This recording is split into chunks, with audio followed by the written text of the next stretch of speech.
Good morning, good afternoon, good evening. Welcome to The Unspoken Truth. I'm your host, Rob Russ, and I'm joined by my fabulous co-host, Ed Anderson, over there in Minnesota. How you doing today, Ed? Same as always, Robbie. Are you doing your pro-Hitler monologue today? No pro-Nazi stuff. The YouTube algorithm doesn't like the Nazi stuff, although the history stuff works pretty good in that context. But, you know, in the spirit of that, Putin apparently is invading Iraq now. Did you see that? Yes. So we seem to be getting a series of end quotes for our show here from the fabulous Joe Biden saying, "God save the Queen." What on earth are you talking about? And Putin is doing really good in the war in Iraq. So I'm not sure about that either. What do you think when you're seeing all of that stuff, Ed? Does that make you laugh, or are you just like, oh my God, I can't believe this is happening? Oh, nothing surprises me anymore. Oh, really? Nah. I mean, when you think about the crazy stuff that we've been hearing now for a couple of years, it's like immune. The world has truly gone mad. Yeah. You know, I mean, I was watching a YouTube video yesterday of these parades in Seattle of these in Pride Month. These guys walking around naked, pure naked. You know, I didn't know there were so many weirdos in the world, man. Oh. Who wants to walk around starkers in the town square? Yeah, why would you want to begin with? And then in front of the kids, I tell you, man, it's strange. Our society, our world, it's bizarre world going on right now. and what was shocking is that nobody is shocked. Yeah. Otherwise known as confirmation bias. Yes, yeah. I know it's crazy. There's just another thing that confirms that it's crazy to me. There was another one where Joe Biden was sitting down at a table with Narendra Modi and all of his delegation. Did you see that one? No. I should find the video for you. It's a bit hard to hear, but he goes, "Oh, yeah, I've sold heaps of state secrets before." Like he admits on camera to selling secrets. I gotta see that. That's a beauty. And Modi's sitting next to him. You can't really see my hands, but I lift my hands up. So Modi's sitting next to him, and he kind of like he goes to stop him, but and then he stops himself, and he realizes, like, Modi goes to try and stop Joe, like, "Don't say that, man. Like, what are you doing?" Oh, so, I gotta see that. Was that? Yeah, I'll find it for you. Was that recent? Was that? Yeah, that was just last week because Modi was in America. Okay, doing all the meetings and stuff like that. It's pretty cool. But ladies and gentlemen, welcome to The Unspoken Truth. This is the sort of crazy stuff that Ed and I are talking about all the time. We like to go behind the story and behind the news and bring you the real story and show you behind the narrative. And boy, oh boy, have I got something here for you today. First up, today we're going to be talking about Binance. The SEC is going after these guys big time, and they're the biggest crypto exchange that's out there, of course. So we're going to explain to you actually what that means to you and join a few dots in the crypto space. And to your point, Ed, just the other day, you were talking about Bitcoin about to have a big giant rally, and now we're seeing that kind of become a bit of a mainstream news story as well. So if crypto is your thing, ladies and gentlemen, maybe it might be a good idea to get into some Bitcoin as the elevator goes up. So none of it's financial advice, of course. It's just a recommendation about what we're considering doing ourselves. And if you want to come along and grab the coattails of that, there might be an opportunity there for you as well. But make sure you have a close look at some of the videos that we've had in the last couple of days, because we've been talking about that extensively. But does this spell the end for Binance, do you think, Ed? No. I think it will be around, but I think it's going to be greatly diminished. Now, look, I've never had a particular love of Binance. I've always hated these guys. Listen, it's essentially a CCP operation, right? So I've never liked these guys. But, you know, there are a lot of, crypto projects that are based on the Binance smart chain system, right? And based on the Binance token. So you have to wonder what are the consequences to these other projects as Binance, gets diminished in status. So there are some consequences beyond just the company itself to these issues. So it's something that if you're in the crypto space, you do want to be aware of. You don't want to be surprised later on. So. Yeah, well said, well said. I'm going to cover some stuff for you here today, folks, that is really at the very heart of the unspoken truth about fifth generation warfare that's being waged upon you as a member of the population. And you think of unrestricted warfare and fifth generation warfare, and you hear that terminology and you think that that's for a foreign adversary, but your government is actually doing that to you. I'm going to go through a couple of points that kind of describe exactly what fifth generation warfare is. We're going to have a discussion about how they're doing that to the population and what you can do, most importantly, to fight back against it. And it's a bit of a paradox, that the way to fight back against it, but I'm sure that once you hear about that, you'll go, okay, that makes sense, and I can definitely do something like that. It's not all doom and gloom all the time, folks. We've got some solutions here for you, but it does take some effort to deploy those solutions. My view is that you need to resist this fifth generation warfare at all costs, no matter what actually happens, because it is a nasty thing that's happening. And if we just let the government and the people in the government continue to do what they're doing, we're going to lose all of our freedoms and all of our autonomy. And I'm going to talk to you about how the government is doing that here in Australia and how it can happen to you just as quickly as it can happen to us as well. Literally in a matter of 6 months, they want to completely and totally silence you online, and they are wielding a really big hammer to actually threaten you and to stop you from speaking out. And, it could be the end of social media as you know it here in Australia for news people like you and me, Ed. But that doesn't mean that we can't continue to move forward. We can do that via Twitter, we can do that via Telegram, and we can definitely do that via Rumble, because I don't think Rumble are going to play ball with the Australian government, because they don't play ball with anybody except themselves. But then the government can be really nasty and start limiting their IP addresses and doing all sorts of things to make life difficult for them. But if there's a will, there's a way. If people want to get around the government rules and censorship and all that garbage that they're trying to put in front of everybody, these companies will find a way to actually do that. Folks, this is the reason why you need to pay attention to what's going on in the news. You don't need to give it all of your attention. Maybe a cursory 20 or 30 minutes every day is a good idea, so you stay ahead of what's actually coming down the pike at you, because if you're not aware of it, you're going to be surprised. And to your point, Ed, you said if you're using Binance and suddenly Binance gets shut down for whatever reason, you don't want to be surprised by these things. You just want to keep one eye and one ear on the things that are important to you and the things that matter to you. If you're not in crypto, then it's not relevant to you. But the other stuff that I'm talking about today will definitely be relevant for you. Ladies and gentlemen, we're available as a podcast as well. So pop on over to Spotify, to Apple Podcast, or wherever you get your podcast, and search for The Unspoken Truth, and you can always get some in your ears if you can't join us on the live here today. If you're watching live, I can see there's half a dozen people watching us already. Why don't you pop into the comments and let us know where you're from. Tell us what your thoughts are on the discussion that we're having here, and we'd love to do this from an interactive perspective as well. Make sure you come on over to the Telegram channel as well, ladies and gentlemen. There's lots of content over there that's been posted that I simply cannot post here on YouTube or any other mainstream social media platform, and we don't get censored on Telegram. That's our own little corner of the internet where we can say and do whatever the hell we want. So come on over there and join us in the Telegram channel, and we're available on Twitter as well. All right, Ed, let's get straight into it. You said to me you wanted to say bye-bye Binance. They're in big trouble. The SEC's going after them. Why don't you set the frame here for us? Okay, so first of all, for those of you who are joining us, thank you very much. If you wouldn't mind, before you pick it, can you hit that like button? Because it does help the algorithm. And we have people coming in and out of our podcast all the time. So if you're going to be at your computer anyway, but you have other things to do, please keep us running, but just hit the mute button and have us run in the background. The algorithm just likes it gets impressed when it shows people watching anyway. And regarding this, any kind of crypto news that we do, even if you're not in crypto, you do want to hear this stuff anyway, because there are bigger picture issues going on besides just the crypto specific issues themselves.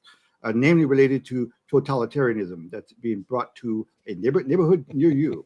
So you do want to know what these people are doing, because first is crypto and then it's something else. So, dude, before you go on, if you rewound the clock 5 years ago, 2 years pre-COVID, and you said, I came back from the future from 2023 and went, hey Ed, you're going to be talking about totalitarianism in America and Australia and Western nations.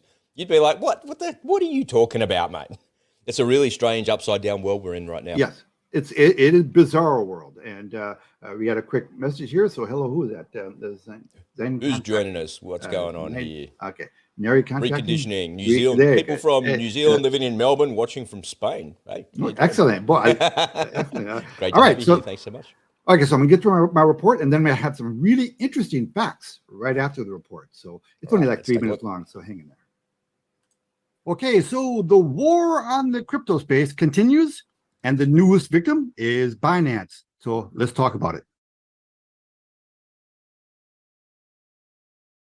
Okay, so I've been talking to you a lot recently about this move by Wall Street to take over the crypto space. And the way they're doing it is they're starting out by laying the groundwork, by issuing an all-out attack on all of the major exchanges. And this is perpetrated primarily by the authorities who are acting as point men and trying to destroy the current big players in the industry so that Wall Street can swoop in and take it over. We've already talked about what they did at Coinbase, but let's talk a little bit about what's going on right now with Binance. It really started a couple of weeks ago with Europe getting in on the game. This is a global effort, by the way. This is not just in the States. I talk about people who like to exert their control. You think America is bad? The EU is by multiples worse. So a couple of weeks ago, Belgium decided to kick Binance out of the country. Adding to pressure on Binance, Belgium's top markets regulator ordered the crypto exchange to immediately stop offering digital asset services in the country. In this notice issued by the Financial Services and Markets Authority, the agency said Binance is, quote, offering and providing exchange services in Belgium between virtual currencies and legal currencies, as well as custody wallet services from countries that are not members of the European Economic Area, which the regulator says is in violation of a prohibition. Okay, and now the very recent news is that overnight, Australia gave a 12-hour heads up to Binance that they were going to be debanked. So banks in Australia now are not allowed to act as intermediaries for the Binance customer. So if you're in Australia and you have any assets sitting in your Binance account, you better get on it. And listen, this is why one of my primary messages to people regarding exchanges is never hold any of your assets on any exchange. And this is one of those reasons. Never hold any crypto assets on any exchanges. If you have any crypto assets, get them onto a wallet like Exodus, Trust Wallet, or something like that. Or even better yet, on a hard wallet, something like this guy. But this is what's going on. The dark suits on Wall Street, they want to take over this crypto space. And right now, they're in the process of eliminating the competition. That's what this Bitcoin ETF is all about. And we're seeing now that right after BlackRock, a flurry of other big institutional companies are now starting to apply for the Bitcoin ETFs. Wall Street, especially companies like BlackRock, they do not like competition. And there is a corrupt conspiracy in eliminating perfectly good exchanges that involve the SEC doing the bidding of Wall Street. So at the very least, you have to be aware of what's going on. But more importantly, you have to then take steps to make sure you're not a victim in any of this. So stay educated. And that's my little report for the day. Stay educated. Absolutely. Well said. Well said. Yep. Thanks. Is that 12-hour thing in Australia? Did that just happen? Did it? Was that for a couple of weeks ago? Overnight. So if you act fast enough, you might have an hour or two left. So debanked. No more money from your bank account to Binance to buy crypto. Can't do it anymore. Or vice versa. Or on the way out. Oh man, like what's going on in the world, bro? Oh, look, we shouldn't be surprised. This is what the big money people do.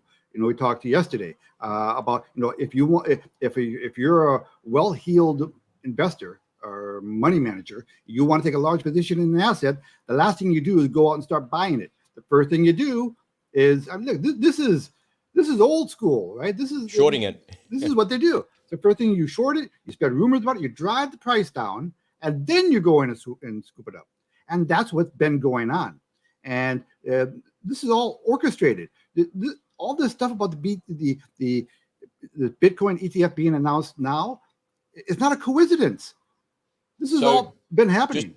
Just on some detail with the ETF itself. So ETF, if you don't know, folks, is exchange traded fund.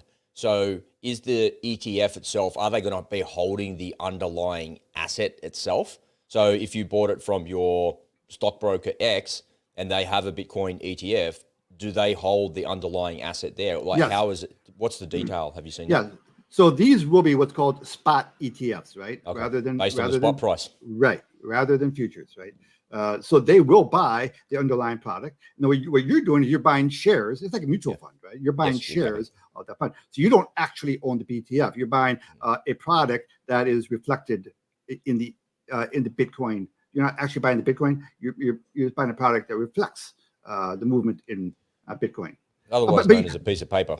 That piece of paper, exactly right. And so, I mean, if you wanted to pull your Bitcoin, you don't have any Bitcoin. You just have shares of that ETF. And so I did some research today. We all know who Michael Saylor is, or for those of you who don't know, he's a really big Bitcoin advocate, and he's one of the largest shareholders, and he's been buying Bitcoin aggressively for an awful long time. And I don't know whether he's the largest one, but he has right now 180,000 shares, 180,000 Bitcoin, and now he owns it in a company called MicroStrategies, right? Mm-hmm. Any guesses on who the largest shareholders in MicroStrategy are? BlackRock. Very good. Next. Yep. Vanguard. Yep. Very good. Yeah. So they're Vanguard, BlackRock, State Street, and Morgan Stanley. Yeah, surprise. I was going to say Morgan Stanley was the other one. I didn't know State Street. Yeah. Yeah. Vanguard owns 9.1%. BlackRock owns 7.3%.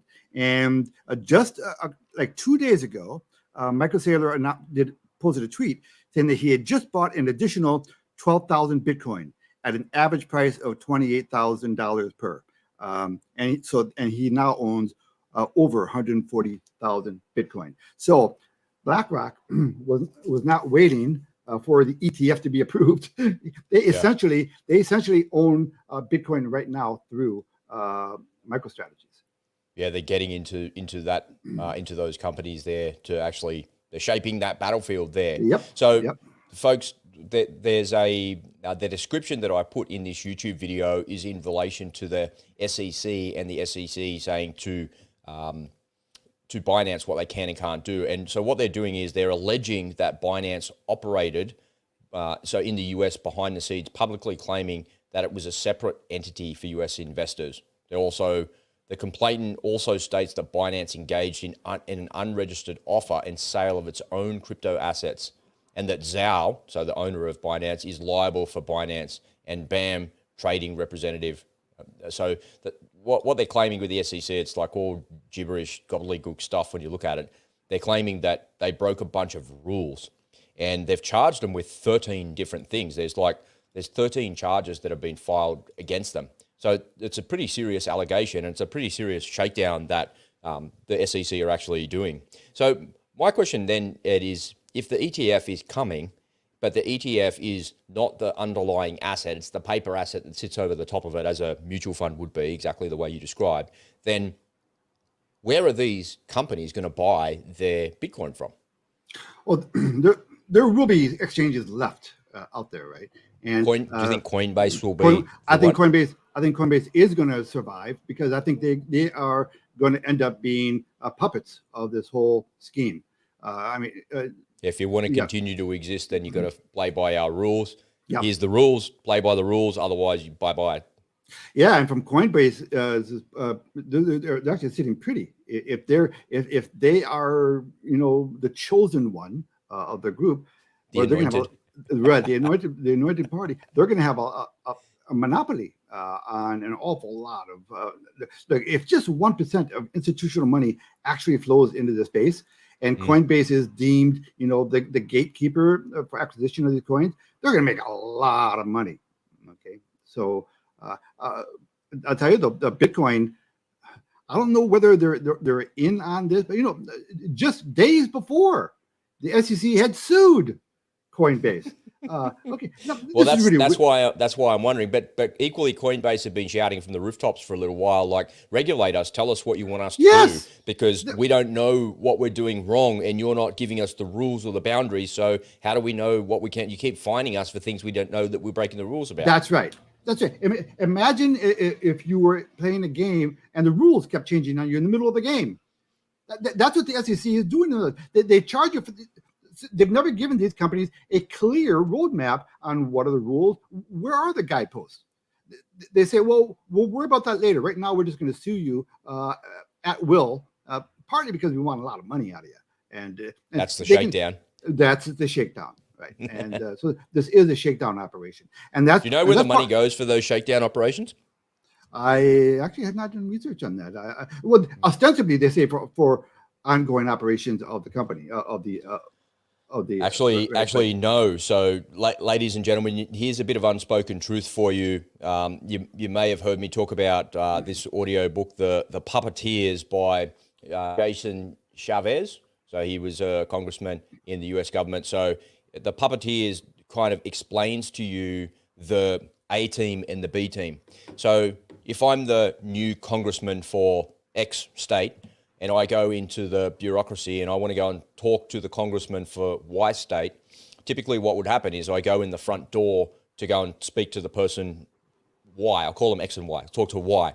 And as I'm going in the front door, what I deal with is all the bureaucrats that are there. And I go in and I say, I'm X, I want to talk to Y. And they're like, you don't want to talk to Y, you want to talk to us.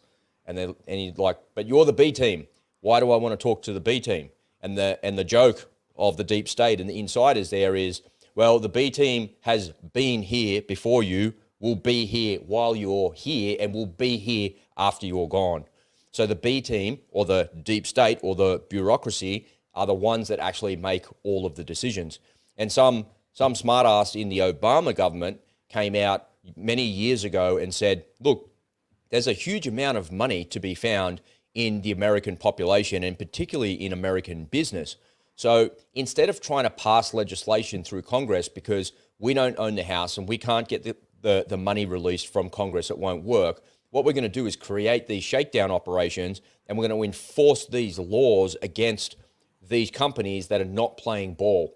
And they're not playing ball in accordance with our equity, our diversity, and our inclusion policies, in accordance with our ESG policies. And there's a dozen other things that the government has concocted that Trump got rid of, but Biden brought straight back as soon as he got back in there, that were shakedown operations that were used to pull in $500 million and more to fund green energy projects and projects that don't really actually yield any sorts of results. So the government, the Democrats that are in power, want to spend money on various different projects, but they can't get the money from Congress. So they use these types of authorities to go and shake down these companies to the tune of hundreds of millions of dollars to actually, and they take that money and they go and spend it on those other projects. So one of the things that happened, and right towards the end of the book there, he talks about the teachers union and how the teachers union got involved in importing medical equipment during the pandemic. So they came out and said, oh, we don't have enough medical equipment for the students and the staff. And so what they took it under their own initiative to go away and find where to get all of that stuff. They got money from the government to actually do that. And then suddenly the union was in between trading actual medical equipment for kids and for schools. And they were a profitable business as a result of that, all funded by the government. And it's like all of this thing is an interconnected web of naughtiness, and they're implementing. So when you look at all of this ESG and this green agenda and all of this trans inclusion agenda, all of that is forcing companies to comply with rules. And if you don't comply with those rules, you'll be fined. And the money they get from those fines is then redirected into those projects that they want to actually make it happen with. So you said a couple of weeks ago, and I never realized it because I hadn't read that book yet, but the SEC is the biggest shakedown operation in the United States. There's nothing bigger. Yep. That's where all the money comes from all of this green equity, inclusion, all of this garbage that's out there. That's the reason that it's there. The reason that they're dividing society is so that they can go and fine companies for not complying with certain rules. And there's not-for-profits. So here's the punchline to a really bad joke that a lot of people don't realize, and I'm so glad this guy's written the book, because I wonder if it's happening here in Australia. I don't think it is. It doesn't seem to be because it's not in the news cycle. You don't see it, but equally you don't see what's happening in the court system. But there's a lot of not-for-profits in America, and they're just lawyers, they're just ambulance chasers, that go after these companies. But the not-for-profits are funded by none other than the SEC and the consumer protection agencies that are out there. So they go out and get all the fines, and they've got hundreds of millions of dollars that they need to distribute. Who are we going to send this to? We're going to send it to all of these not-for-profit lawyers who know about what's actually going on in society, and then they go and bring lawsuits against these businesses for saying that you're not selling enough houses to black people. What? What are you talking about? It's unbelievable. And it's all documented. He's got all the documents to prove it in that book. Yeah, pretty soon I plan on doing a segment on how our Constitution is regularly subverted because since the founding of our country, the government has created all of these 3 and 4 letter, programs and agencies, each one of which make up their own rules and laws. So they're effectively taking the role of Congress. They put rules in place that we didn't vote for, Congress didn't vote for, but they put in place and they enforce. The EPA, for example, one of the worst, and if you see, and when I show you the list of all these 3 and 4 letter agencies, it just goes on and on and on. The bureaucracy is ridiculous, isn't it? And there's no accountability, and these people are allowed to create whatever rules they want related to their agency and then enforce them. And these are imposed on the public without any representation by our elected officials. So our Constitution is mostly a nice decoration at this point. Yeah, it's not what society is, not what you think it is, or it's certainly not what it once was. That's for sure. So, in closing here, Ed, I think the future of crypto has been assured, but I think the future of only one crypto has been assured, which is Bitcoin. And you've done a good job in the last couple of days of pointing people towards the Binance stuff, towards the Coinbase stuff, and certainly towards the Bitcoin ETF things there. Have you got like a closing remark here before we throw to the break about where it's going? Because I was wondering for a while if crypto was going to survive or it was going to be stomped out completely. But it seems like it will survive, but the form it will survive in is Bitcoin, which is really always the only crypto anyway. Well, the crypto space will remain. It will still be here. But there are over 25,000 coins out there right now. The vast majority of them will not survive. Okay, so you do want to be discerning about which coins you want to get involved with. It's a fact about 85% of all crypto transactions take place outside of America because of the nonsense that's going on inside of our country. So but because remember, this is still a very tiny industry, less than $1 trillion in combined market cap, and Bitcoin and Ethereum, they represent all by themselves more than 60%. So, which means there's a huge opportunity in this space if you know which horse to bet on. So it's a space that it's worth having a look at and consider it as part of your portfolio. Yeah, well said. All right, let's throw to a little break and we'll be right back. In this crazy, uncertain world, we all need a way to protect and insulate ourselves from the outside forces that we simply cannot control. I'm a news junkie, and after a lifetime of constantly immersing myself in the darkness and the despair that engulfs the world, the path to shield myself and my family has become crystal clear.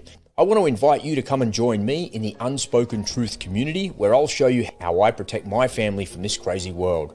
You'll get access to 3 masterclasses worth over $1,000, as well as our live events, training, and community of truthers just like you. Come on over to the unspokentruth.com.au and join us for just 50 cents a day. What are you waiting for? Get started now at the unspokentruth.com.au. All right, I put out a video yesterday about unrestricted warfare, and this is something that I've been studying and looking at for a little while now. When I came across a book in relation to this, which really explains what it is. So this book is pretty labor intensive, and I'll show you how this concept has been waged upon you and the reasons why. So Unrestricted Warfare was written by these 2 Chinese colonels in 1999, and it's actually really hard to read. So there's some translations that are out there. There's an Air Force general that translated the book. I'll find the link and I'll put the link to the audio book down in the description. But I've listened to it a couple of times, and it really takes the main points of this document and kind of sums it up in a way that's actually digestible and readable to you. So the idea behind unrestricted warfare is that the war is not conducted just on a battlefield anymore where 2 armies are facing off against each other. The idea is that war is happening across all spectrums. It's happening in space. It's happening in cyberspace. It's happening in politics. It's happening in culture, and it's happening across a bunch of different places. And it includes everything. It's not restricted to one battlefield or another. It's not two tanks going up against each other or two fighter jets going up against each other. It's everywhere. And the Chinese have looked at the way the West have made war, and those two colonels came out and said, well, that's how they fight. Here's how we can counter them. And when you read behind the scenes of what it is that they're talking about, and it makes a lot of sense. It makes a huge amount of sense. And there's been a lot of scuttlebutt, I suppose, is the way you would describe it, or a lot of conspiracy theories, in air quotes, is another way to describe it, that unrestricted warfare is being waged upon society by governments because of Klaus Schwab and the WEF and all of that BS that we hear about all the time. And it kind of got me thinking, is any of that being true, or are these just conspiracy theories that you hear about and you're just like, man, those people are crazy. Like, how do they come to those conclusions and how do they figure that out? So yesterday I put a video out, and you can find that in the channel and you can see that for yourself. But I just wanted to highlight this just for a couple of minutes here today. And I just want to go through a couple of things what fifth generation warfare is. And you would think that this would be applied to an adversary, but it's been applied to you. Remember, the government is not interested in serving you because they're not servants of you. You're a subject of their regime. And to your point, Ed, you said the Constitution is just for decoration these days for you guys in America.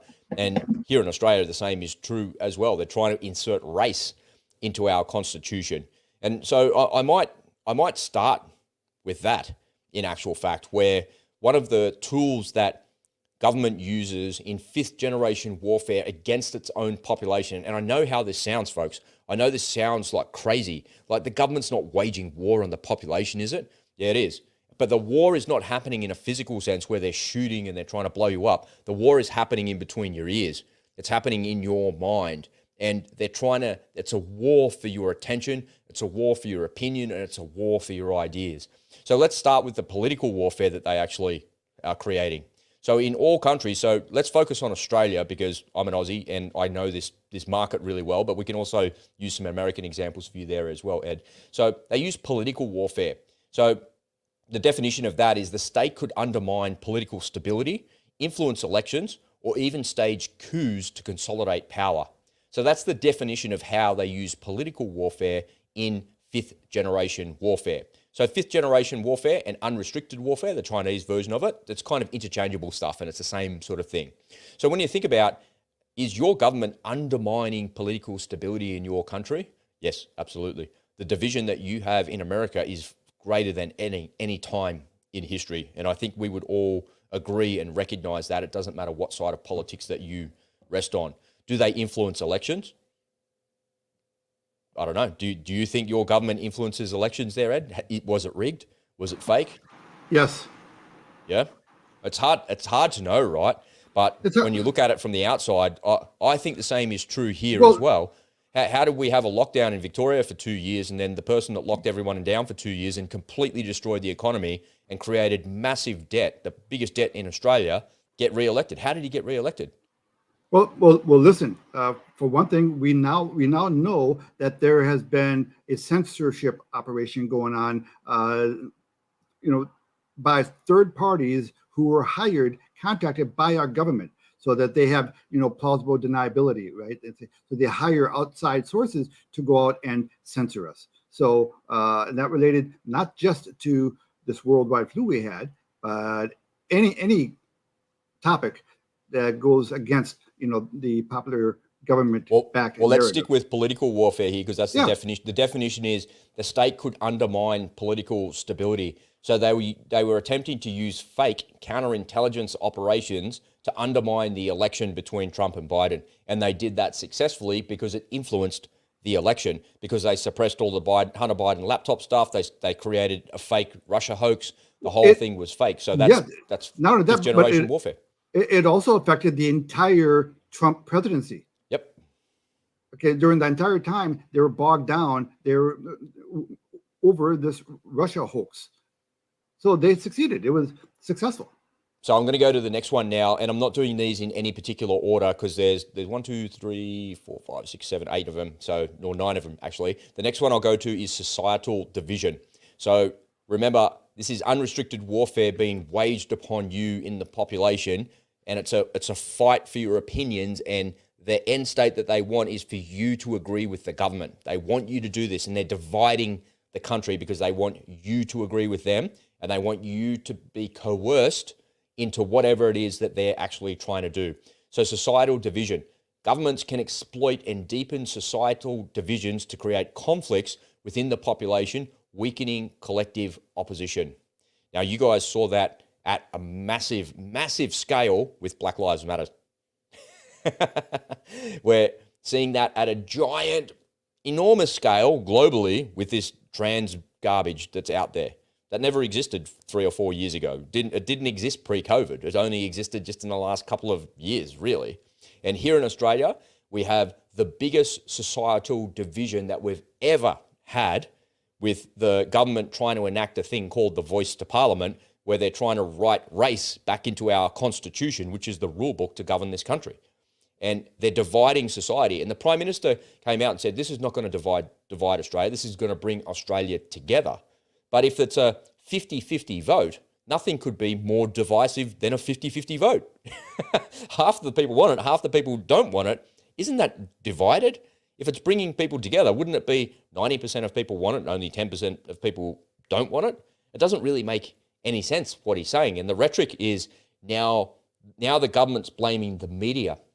The government's come out for their shit policies and has said the media are now saying that the media are giving too much attention to people on the no side of the vote. And so the Prime Minister's comments create even more division, where people go, well, now that you don't like it, you're getting up. So why should we give you more airtime on the yes side than people on the no side? You don't like it. So they're using societal division, and they're using that to weaken the collective opposition that's out there. And they're using that to coerce you into your way of thinking. And what we're seeing here in Australia is the government are proposing legislation here in Australia to stomp out anybody that is creating mis or disinformation. What they're proposing is that the social media companies out there are going to get rid of posts and comments and content that they deem as mis or disinformation. So the Australian government is trying to be a model for the world to become the arbiter of truth. The Australian government is trying to actually do that. And what it's doing is it's dividing society even more. It's a very, very difficult thing to do. What are your thoughts, Ed? I don't know how difficult. Apparently, it's not that difficult. I mean, well, it's hard. It's harder than you think, because we know BLM is a scam. We know they took millions of dollars. And hold on, yeah, you and I know it's a scam, and okay, but there are a lot of people who took that guy hook, line, and sinker. Now I'm in Minneapolis, where all of this started. Yeah, where and you can't drive around very far without seeing a Black Lives Matter poster in somebody's window. So yeah, it's been sold. The marketing, man. It's all about marketing. It was definitely sold, and it was a well coordinated thing at the start. Here in Australia, they're trying to use societal division to bring society together, but it's backfired on them because it's divided society more. And that's why I say it's actually a really hard tool for governments to use. So we know BLM is a scam, but do we know for certain that BLM is something that came from the government? Is that like an FBI operation? No, no. What I think happened was, I think that it was hijacked. I think it started out, and then the powers that be said, "Hey, they've got some pretty good traction there." And then I think it was hijacked. And we'll take it over, and we'll take it to the next level, and we'll turn it into something that didn't start out as. Now it started out as a racist organization to begin with, right?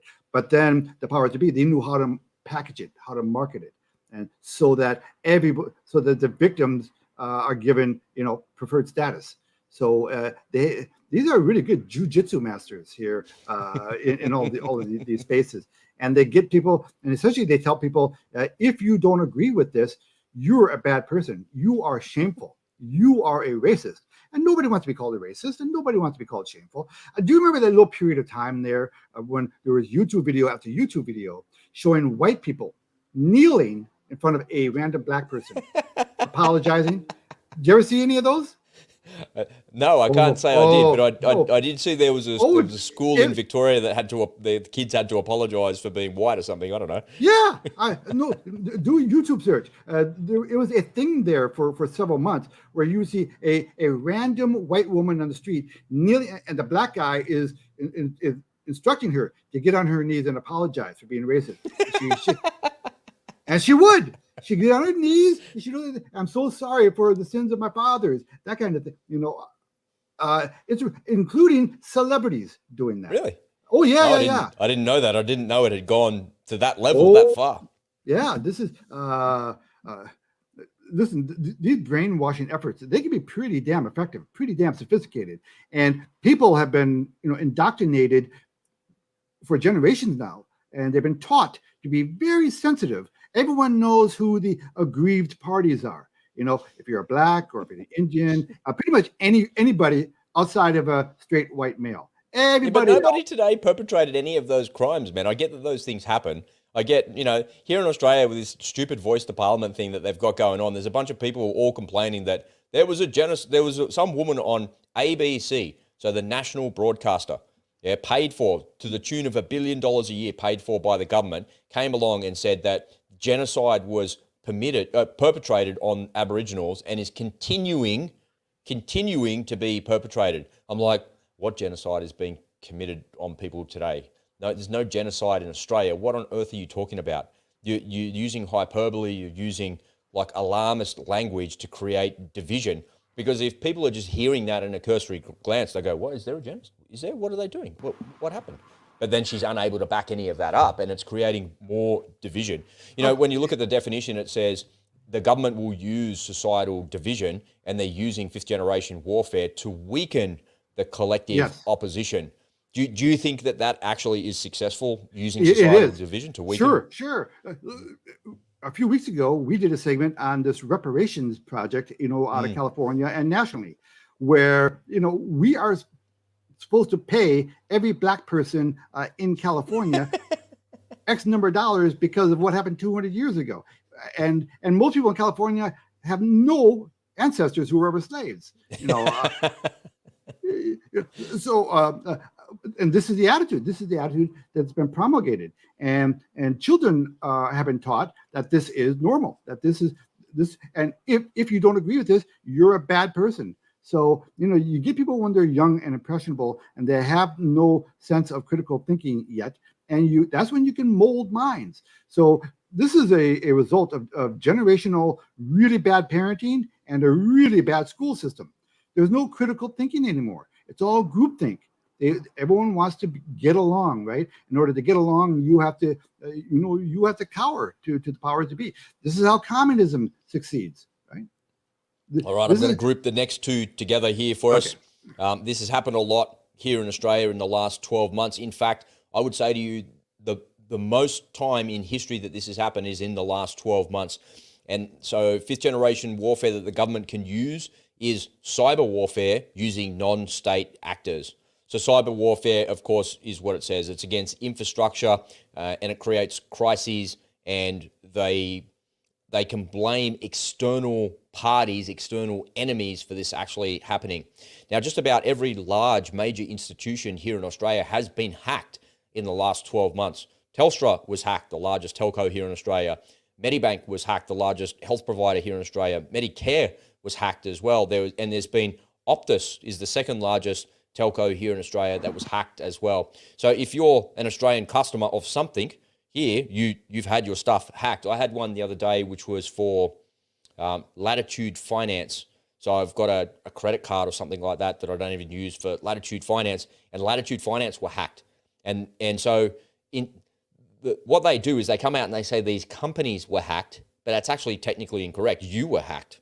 Your data was given to them, and you were you're handing your data across to them for a variety of reasons, and you're expecting that it's going to be kept safe, and then they've lost control of your data and it's gone out.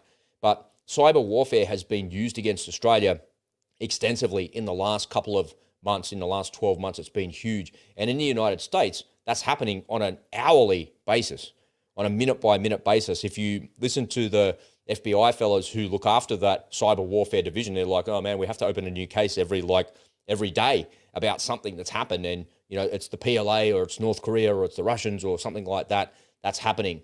But then when you look at it and you think, okay, cool, this stuff's all in the media. And the reason it's in the media is because I got an email from Latitude Finance saying that they'd been hacked and they're doing everything they can to protect your information. But unfortunately now your information is out in the dark web and it's for sale.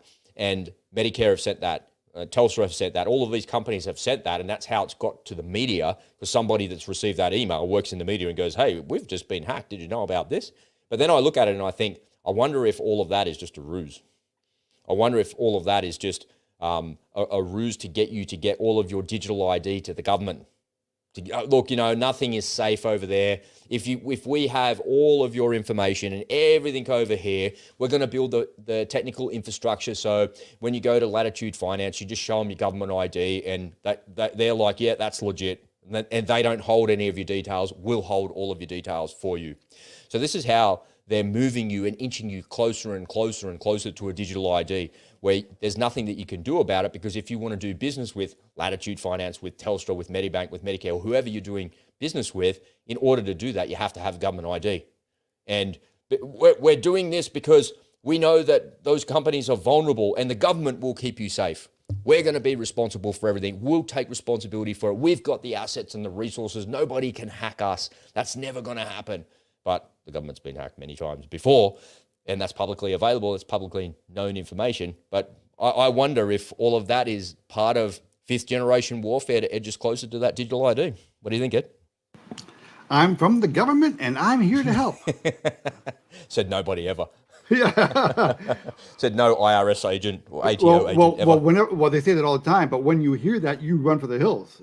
That's the pitch. That's the government pitch, right? We're here to help you. Everything we do is for your own good. Yeah, it's crazy. All right, the next one they use against you, and we've seen this extensively, is propaganda and disinformation. So governments can manipulate information to control the narrative within their population.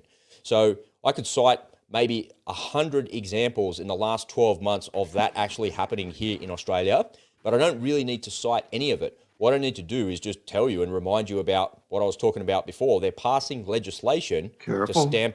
I know the electric fence is there. I'm close. Yeah, okay. I'm not going to cite any of it because I don't want to touch the electric fence. And so, what I can do is show you the reaction to the government. And the way that they're trying to control the narrative is by saying to social media companies, we're legislating now. We're legislating if there's mis or disinformation on your platforms, you could be fined between $3 and $6 million. And if you don't stamp out that mis and disinformation, we will fine you. So the government is the arbiter of truth. And we know, if you're just catching up on this story, ladies and gentlemen, we know that the Australian government hires third-party companies to trawl through social media in your Facebook groups, on your Instagram page, to look for mis and disinformation that's outside the terms and conditions of the given platforms, and then they report it to the government, and then the government reports it to the social media companies. And the social media companies have to take action because they don't want to receive a fine. And they're now going to pass legislation to force the social media companies to do that. And that proves that the government just wants to control the narrative. They don't want mis or disinformation out there. They don't want a public discussion about anything other than what they say can be said. And it's unbelievable, undeniable proof that fifth generation warfare is being waged upon the population. It's not some conspiracy theory, folks. It's not some tinfoil hat thing that, the government's not doing that to the population. Why would they do that? What are you talking about? You're an idiot. No, they are. They're trying to control the narrative, which shows that's fifth generation warfare. When I grew up, this kind of thing was only happening in Russia, right? This is why Russia was so bad. This is why America was so much better. We had freedom of speech. We had freedom to pursue what any kind of jobs. But in Russia, you had the Stasi police, and you had all sorts of restrictions on your freedom of movement. I got to tell you guys, these days it's kind of hard to discern between Russia and China, between Russia and America in that regard. And in some respects, I don't know, Russia's kind of got the edge here. You go to Moscow, and I watched the YouTube videos, current ones. Beautiful city. You don't see, camps of homeless people on the street. You don't see needles. You don't see people twerking kindergartners.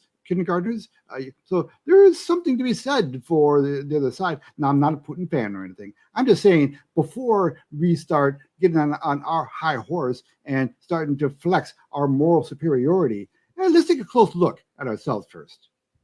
Absolutely. And the other thing, what you'd say, you're not a Putin fan. They've got a good society because it's based on family and conservative values and whatnot, right? So I think we could all agree on that.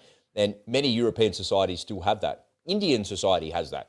For instance, when you get married in India, you don't get divorced. That's just how it is. You navigate the challenges of that life. And, sticking together and sticking through things thick and thin is a way to create a cohesive society. Because if you've got a cohesive family, then that translates into everything else that you actually do, because it translates into your behavior and how you go to work, how you perform, how you do all those things. And I know I'm making a generalization, but that is true. Well, when you look at Russian society, they use propaganda and disinformation to control the narrative extremely well. Well, so do we. Okay. And there is an all-out attack on the nuclear family here in America. We heard Joe Biden recently say, your children, not really your children. Your children are everybody's children. They're ours. This is the way they think. And there's a bunch of protesters running around with no clothes on saying, we're coming for your kids. Like, all right, come on then. Let's see how that works out. and there was some times when my kids are young, I said, oh, take them. I know, you can have them. I'm trying to get rid of them for years. You don't want to swap problems with me, let me tell you. Especially when they got to college age. They want to pay for the college. Yeah, it's on you. All right, the next one is psychological warfare. We all know the government uses that on us. The state can influence the public decision-making process, causing confusion and shaping public sentiment to align with their objectives. Now, here in Australia, with the voice to parliament, that's the biggest thing that's going on here in this country for some reason, but that is actually backfiring badly on them. So they've come out and said, the Prime Minister said, this is a modest request, with tears in his eyes. This is a modest request we're asking for you. And the minute the legislation was passed to go to a referendum, it came out that the person that actually is the person who wrote the voice to parliament, the document and the ideas, his name's Thomas Mayo. Turns out he's a communist. Turns out he wants us to pay the rent. Turns out he wants reparations. Turns out he's looking for a treaty and all of this other bullshit that none of that came out before. And the people on the no side of the campaign were very clever in holding that back. So as soon as it was approved, sending it out there and saying, hey, look, everybody, this is really what it's all about. So psychological warfare is not as simple as you might think. And there's probably a couple of other better examples that I could share with you to highlight exactly where it's worked successfully. So they use psychological warfare to say that you should do something to protect other people. But would you ever sacrifice your own child to save somebody that you didn't know? No, you wouldn't do that. But they coerced a population to protect them, to do something to themselves to protect other people. And they coerced 97% of the Australian population to do that. They were very successful in doing that. Well, yeah, I mean, look, we had a 2-year program there around the worldwide flu, where they got the whole world to stay at home. Did you stay home? You could play baseball at rush hour in downtown major city of your choice. I don't know in your city and where you live, but they had signs everywhere around here. Like there were signs on the bins and there were signs on the fences and stuff like that. And I used to go out early in the morning, man, cut them all off and huck them in the bushes. And the next day they'd be back there. I'd cut them off and huck them in the bushes again. A true rebel. Yeah, I love it. Yeah. Hope you're wearing a face mask or something. No face mask. Nobody around at like 4:30 in the morning, man. I just got a pair of wire cutters, cut the cable ties off and just freak everything off. And then, fuck out of here, you fucking idiot. I remember they put a fence up around the exercise equipment at the end of at the park, and I'm like, really? This is a park outside where people can exercise, and you don't want people to exercise? I kicked the fence over and did a set of chin-ups and then kept walking. People couldn't visit their grandparents in nursing homes. People couldn't attend funerals of loved ones. Psychological warfare, man. There you go. So it was a very successful program. I mean, they probably cannot believe how successful they were. I can see these guys drinking their champagne, laughing their guts out. I can't believe that worked. It was so amazingly. I mean, when you tell people, okay, if you want to get on the plane, you got to do this. If you want to take your kids there, you got to do that. If you want to live your life, you have to do these things.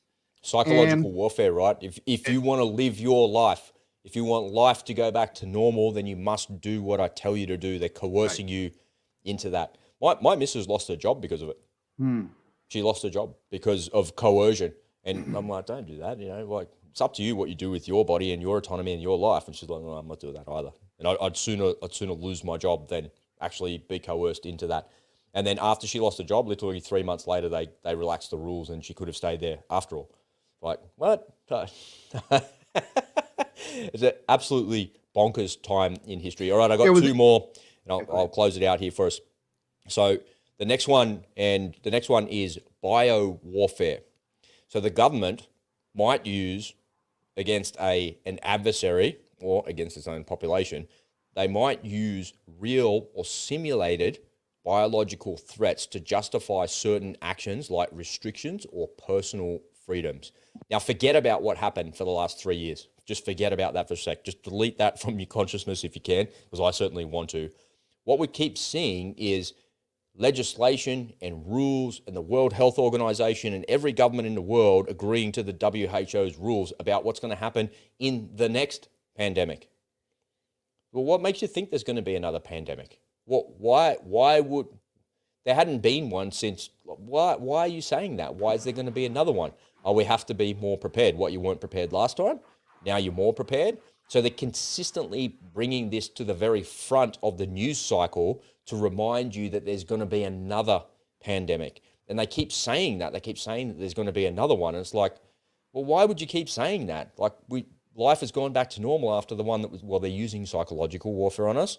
They're using political warfare on us. It's a form of politics where they're saying, well, you must agree to the WHO's rules and regulations and the WHO can now declare a pandemic independently. We're going to say what it is. And then your reactions need to be in accordance with what we say. Otherwise, we're not going to release money to help you. Like, that's essentially how they're doing it. It's a form of coercion from the highest levels to get everybody on the same page so everybody can get moving in the same direction. So that is a real thing. If you think fifth generation warfare is not being waged upon you as a member of the population, you're wrong, because it's happening right now. And we just showed that with propaganda, societal division, and bio-warfare. So it's a scary thing. Do you think there's going to be another one in our lifetime, Ed? Oh yeah, and it's going to be by multiples worse, because it's going to have to be worse, right? They're going to say, you think that last worldwide flu was bad? This thing is like 5 times worse than that. Because since then, people like you and me, we've been waking people up. As it turns out, a lot of the stuff that was told to us was wrong. It was false. It was fake news. And people are starting to learn that now. They're finding it from people like you and I. They're starting to learn, the truth. Well, that is everything that they did during the time period was wrong. It all turned out to be false.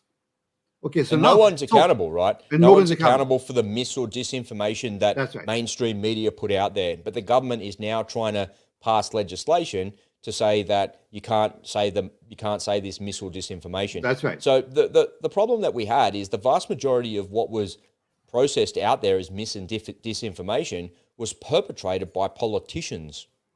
That's the thing that boggles my mind with the rules and legislation that they're trying to change. Is the people are standing at the lectern at the press conference telling you something that is actually wrong. It is wrong, and it's a lie, and it's incorrect. But they're telling you that anyway, and there's been no ramification for that at all. But if I stood up there as a member of the public and said that and claimed that, I would be cancelled and vilified and off to the digital gulag, and my reputation would be destroyed for my entire life. but these people are still there. They're still in government. Like, what? How did that happen? Because they're the ones in control. I'm not surprised at all. I'd be surprised if it were otherwise. Listen, these people, and it's coming up, these people, these politicians, as it turns out, they were large shareholders of these pharmaceutical companies. I'll say anything for that. So a lot of these people who were preaching to us and telling us what we had to do for our own good, they were profiting huge off of this whole scam, and that's provable. That's an absolute provable fact. And not only politicians, but then we had celebrities who would shame you. I did a segment on this, right? Jennifer Aniston saying, she couldn't work out well. Right, she couldn't be friends anymore with anybody who was an anti-Xer, right? Right. So why not, man? I disagree with people all the time, but it doesn't mean I don't like them. I really like them. I like I like that I disagree with them. I like that they have a different opinion to me. Well, that's you. And that's me too. I'm a smart ass too that way. That's we're a rare breed though, my friend. We should have jackets made with our.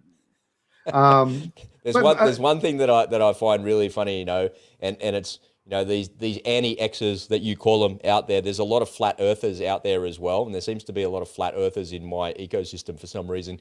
And okay, tell me why. How do I go? How am I going to keep tracking west? What happens when I get to the edge of the map? And do I fall off the edge of the map, and they give you some concocted thing that just can be debunked in about 3 seconds flat with aviation stuff that's out there. But yeah, I hear all of these people, and they're so convicted. They're so convinced. Yep. I think my convictions are this is true. You've been lied to the whole time. The whole thing is fake. Everything is fake. None of it is real. It's like, this is like, well, maybe so, man, but just like relax, yeah? Just relax. You're allowed to have your opinion. You're allowed to think the earth is flat if you want. Just relax. Well, propaganda. Give yourself a heart attack trying to tell other people about it. Propaganda and mind control is a very powerful thing. And we now have people in power who've got it down to a science. They know exactly how to do it. It's pretty good, really, when you think of that. It is. Well, yeah, they did a pretty good job. Look how good, communism. What a great marketing campaign they had. Our entire educational system is filled with communists, people who believe in they believe that Che Guevara was a great guy. They believe that Mao was a better man than, Schweitzer. What about the 50 million people, though? Under Mao? Details. I mean, sorry. Details. That's, of course, these people cannot win a debate. That's why you will never, ever, ever see a liberal go on a stage and argue you pick the subject with a conservative or a traditionalist. They won't do it. You will never see it. So hold that thought there for a minute, because I want to come back to that, because I think it's a really important thing to talk about fifth generational warfare, right? So the last one that I've got for you, I say the best to last, the government against an adversary or against its own population. And here in Australia, the government is using this strategy, a fifth generational warfare strategy, against its own population to exploit environment and climate change. So the definition is governments can exploit climate change for issues that are directed at their own benefit. And they use that as a cover for other actions to divert public attention. So here we have a systematic destruction of the fossil fuel economy, driving inflation, driving up cost of living, driving up cost of bloody everything, and then a requirement for the government to spend literally $1 trillion to try and green Australia and to destroy our environment in the process, with no view to a replacement in the future of any of it. So what it is they're using fear of climate change, saying that the world's temperature is going to go up by 1.5 degrees, but it doesn't matter here in Australia because it's hot anyway. And even if it went up 1.5 degrees, nothing would happen to any of us here in Australia. We would be completely fine. But we have to have a self-inflicted suicidal wound ourselves to try and protect some fictitious rising of oceans at some place in the world that I've never heard of that you can't prove or disprove. But all you're doing is using fear to coerce me to say that it's okay to have higher energy bills. And therefore it's okay for the government to spend $1 trillion of taxpayer money on a project that doesn't make any sense at all. So they're waging fifth generation warfare using environment and climate change as a method to coerce us into some strange supplication of their green religious ideology. It's very strange. Yeah, and they will never, ever, ever debate the issue. Yeah. Right? No, you just have to wear it. It just is what it is. And whenever I see the issue debated in Australian Parliament, the politicians on the green side are like, what? Like all the worldwide scientists are not right and you're right, Mr. X? They're so arrogant about it and they're not ever willing to look at the other side of the argument because they're in power. And that, once again, just proves to me that they're not there to serve you. They're there, you're their subject, and they'll do whatever they want to do now that they're in power. It's a ridiculous thing. Yeah, and don't kid yourself that because you live in a country that is categorized as a democracy, unless you pay attention, unless you stand up, it's not really a democracy. If they can force you to do things you don't want to do, guess what? It's not a democracy. You know, you do not have actual freedom. You know, right down to the fact that they took your guns away there in Australia. All right.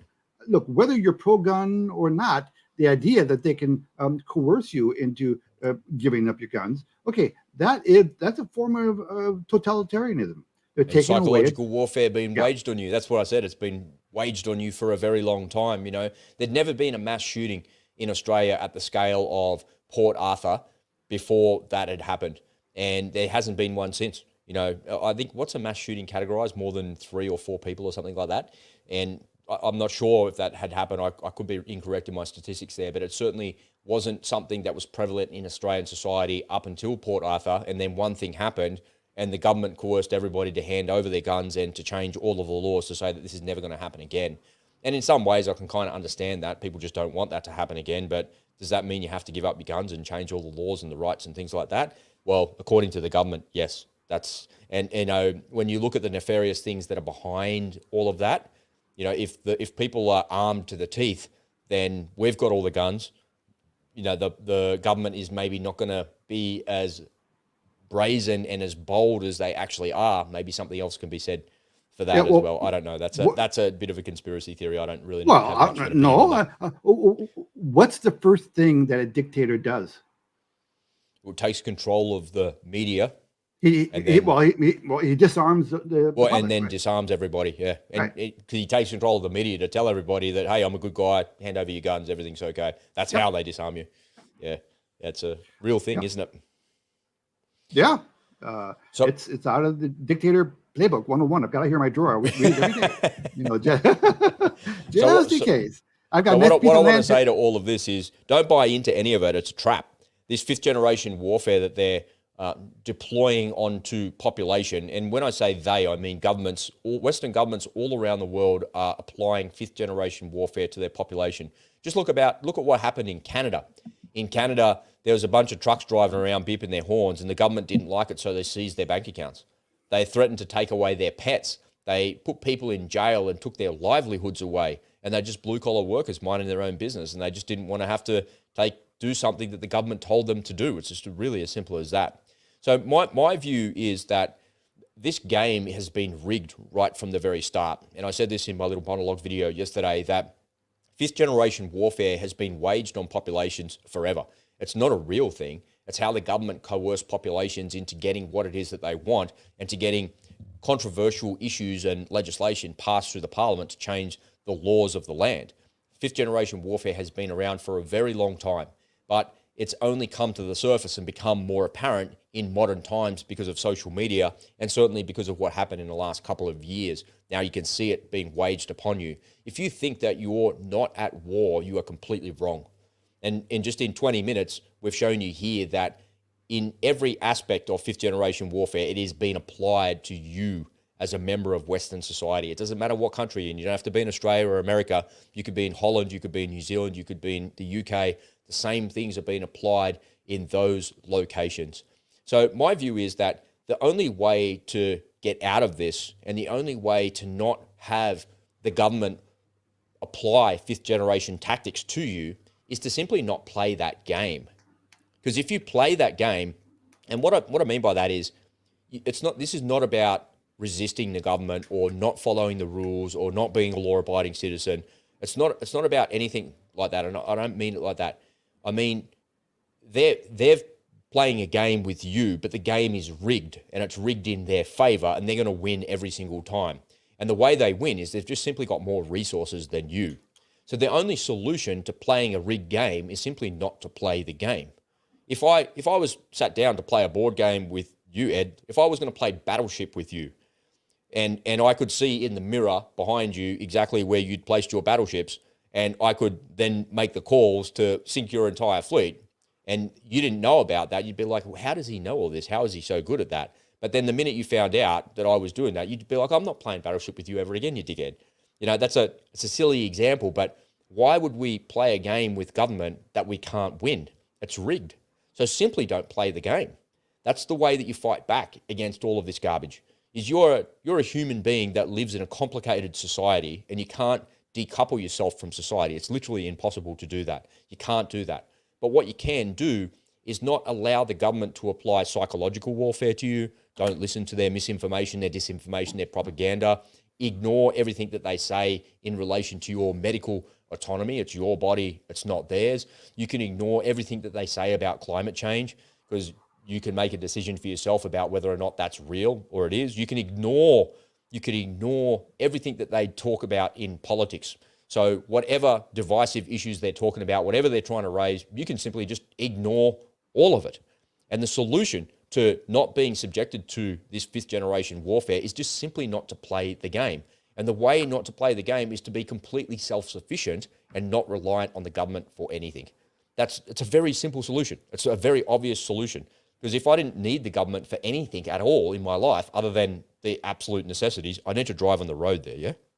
And if I want to drive through the toll booth, I have to pay the toll. There's no avoiding that. I need the government for that. I need to drive on that road, so I must pay that toll. I have to play that game. I can't not play it. But when it comes to politics, psychological warfare, hybrid warfare, all of this stuff that we're talking about, I don't have to play any of that. And if I'm self-sufficient and not reliant on the government for anything, not for money, not for food, not for community, not for anything that I need in my life, then I'll be insulated from anything that they try and do for me, because I just don't care. That's what happens. When you're an individual and you're a sovereign individual, when you've got the money you need, you've got the food you need, you've got the family you need, you've got the resources around you need, and you've got community, then nothing that the government does is going to bother you. You'll just kind of shrug your shoulders and be like, that's why COVID was not really a thing for me. I was like, well, you want me to stay home, or I'll stay home. There's nothing I can do. I don't want to get fined. I don't want to be thrown in jail. So I'll comply. So I stay home and I do that, but really it doesn't affect me because I have the passive recurring income coming to me. I'm self-sufficient. They can't shut me down. They can't stop it. They can't stop that. They could stop my bank account, I suppose, but then I could just move that passive income to another bank account or to another person. And I could continue. We can play whack-a-mole all day long if you want. It doesn't matter. But yeah, and gold and silver, passive income, and just if you remove all reliance on the government in any way, shape or form, you'll be insulated from that. And you can immediately stop the fifth generation warfare on you. Yeah, I'm in the same boat. During this worldwide flu, I didn't have to go out anywhere. It didn't really affect go anywhere life. Anyway. Yeah, it didn't affect my life at all, because I have my passive income streams coming in. I'm pretty golden. Most people are idiots anyway, so it saved me the trouble of going out and deal with them, and so I can just right. So if any of you out there would like some help finding some ideas to establish your own streams of passive recurring income, reach out to Rob and me, and we'll give you some ideas along those lines. That's what Rob has a whole group now devoted to that. And you want to give a pitch for the group again, Rob? Yeah, look, come on over and join us in the Unspoken Truth community. It's like 50 cents a day, $15 a month to join. We do live events. We've got lots of content in there. There's 3 masterclasses in there. It's the little ad that we have in the middle of the show that we talk about. So come on over and join the Unspoken Truth. But you don't have to join that community. You don't even need to pay anybody. You don't need to be in a paid online community to insulate yourself from any of this stuff. what you need to do is to decouple from the government as fast as humanly possible. Once you've decoupled, then all of the stuff that they're trying to do to you will just not make any difference to you. And you don't need an online community to do that. You don't even need an offline community to do that. What you need to do is to get yourself squared away. And then you need to get your mind squared away. I come across a lot of people, particularly when I'm in the gym, everyone's like a bit of a have a chat in the gym. You kind of in between sets, someone go, hey man, how you going? What are you working on? Or, hey, I saw your podcast, or I watched your YouTube video, or I saw something like that. They come over and say hi to me. And I've had people say, oh, what's going on, man? You're talking about A, B, or C. And I'll give them a little lowdown in between whatever it is that I'm doing. And they're like, oh, cool. How do you stay on top of all of that? I'm like, well, it's a full-time job, right? It's full on to figure out what stories to talk about and what to do. And often they'll say to me, I don't watch the news. I don't watch any news. I don't watch any media. I don't participate in any of that. And my response to that every single time is good. Good. Whatever you do, don't start now. If you like the content that I put out, that's good. I appreciate your support. I appreciate that. But if you can decouple from that completely, life is just beautiful, man. We live in a beautiful, magnificent place, and we've got so many fantastic things that happen for us. And you've got your family, you've got a pocket full of money, you've got a good job, you've got a good business. Why would you introduce that negativity into your life and into your world? Oh, but you're doing it all day long, Rob. It seems really interesting. No, don't do that. I'm a different person. I'm a different animal to you. I can't sit still. I can't not talk about these things. It's part of my personality. It's like you, Ed. That's why we're able to do this every day, is to be able to continue to do this because it's part of who we are. We love that politics. We love the geopolitics. We love the economics. But most people don't care about any of that. And if you're not in that ecosystem, I would say stay out of it. That's how you fight back. That's how you fight back against the matrix and not just simply don't play their game. Don't be drawn into their game. So I've got a video here that I want to share with everybody to close out. I think it's pretty appropriate. It's kind of like a metaphor, I suppose, is the way that you would describe it. It's a metaphor for how the government is trying to feed you bullshit. So you're the bear on the ground, and the dude trying to feed the bear is the government trying to feed you. This is how you have to be, right? So this is Tom the bear. I don't know if you've ever seen this dude before. He's a big grizzly bear. So the government's trying to feed you a fast food hamburger. And your job is to go, smells nice. Yeah, I'm not really interested. Come on, Tom. Come on, man. No. What an idiot. I'm telling you, I don't want the fast food, man. All right, look, let me give you the actual really juicy bit and see if you like the juicy. You like the meat, don't you? Come on. This is the government trying to ram shit down your throat. No. It's ballsy playing with the grizzly bear like that, right? But I think it's a good analogy for the topic that we were talking about. Yeah, I get the analogy, but someday there is going to be a news report that bear man eaten by a bear. Yeah, man eaten by a bear. These people who think that these bears love them. There are a few of them out there, right? They got pet bears, and the bears, it's scary, hug them. These bears, you are going to be lunch one day. They treat them like humans, like they have like a human emotion. These are fucking wild animals, man. I was watching some videos yesterday, and they were of grizzly bears, surprisingly. And this dude, he's fishing on this little, like he's fly fishing like this, kind of minding his own business. And you can see he's wearing his GoPro on his chest, and you can see his like face turns like that, and there's this bear just bounding across the river at him like this, coming for him like that, and he's like, and he runs away.